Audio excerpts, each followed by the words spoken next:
Hi friends of the PlayHouse, my name is Ethan Ham. I'm a professor at Bradley University and I teach something really fun there. I teach students how to make games, and today I want to teach you how to make games.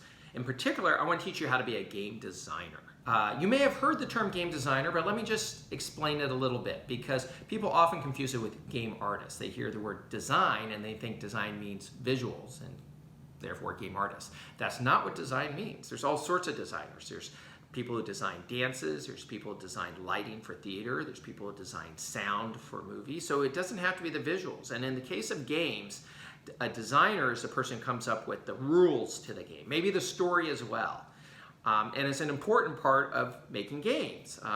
The four main roles in making games are game designer, game programmer, game artist, and game producer. And a producer is a person who sort of manages the project. They're the person who makes sure everyone's keeping to their schedule, getting their work done all right, which is another great role to have.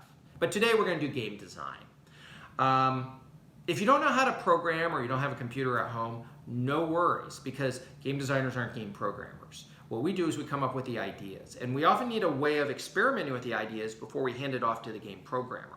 And we really want to have the ideas fully formed and as fun as possible before we give it to the programmer, because programming is a lot of work. And once you give something to a programmer, they have to work a long time and spend a lot of effort to take your idea and make it playable on something like a Nintendo Switch. So before you ask them to do that, you want to make sure you know what you're asking them to do. And so what game designers do is they do what's called paper prototypes. And paper prototypes look a lot like a board game. It's what we do is we take the game we want to make. Let's say, let's go Eevee or Super Smash Brothers or whatever game you like.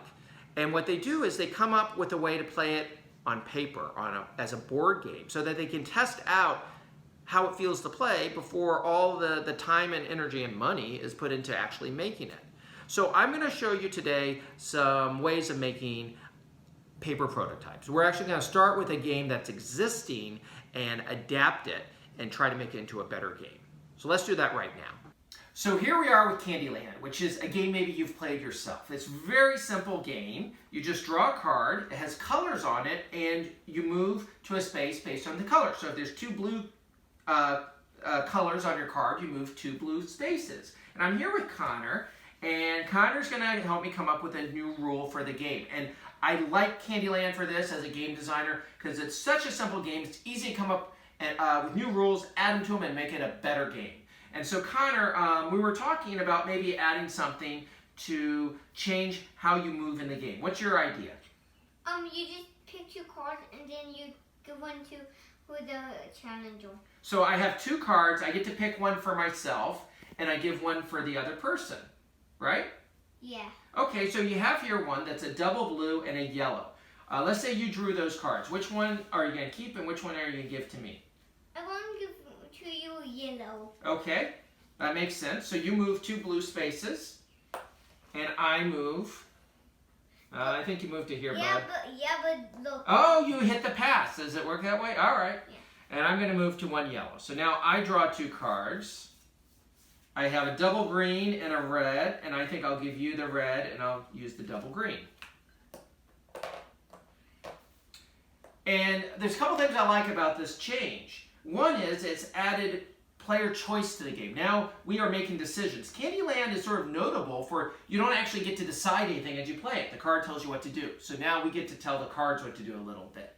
The other thing that's nice about it is it's probably going to end up having a faster game, which isn't necessarily a bad thing. So we'll be able to play the game more times. All right, well, thank you, Connor.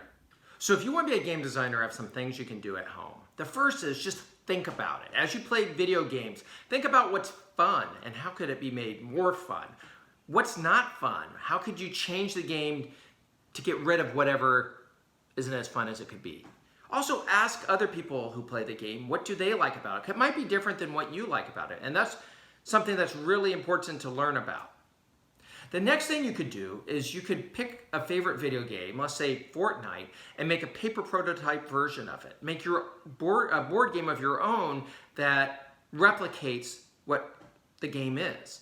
And if you do that, the next step would be to play test it. Take that game you invented and play it with your friends and family and figure out how to improve on it from there. What could you do to make your game even more fun? Or if parts of it gets boring, if it takes too long to get to the action, how could you change the game so it's more exciting and it's more fun? Lastly, you can do what I showed you how to do, which is to go and find a board game in your house and change it. It could be a small change. You could play the game the way it's normally played, but just add your own rule or two to make it a little more fun. Or you can make it a completely different game and just use the pieces in a new way. So have fun, good luck. I can't wait to see what you did.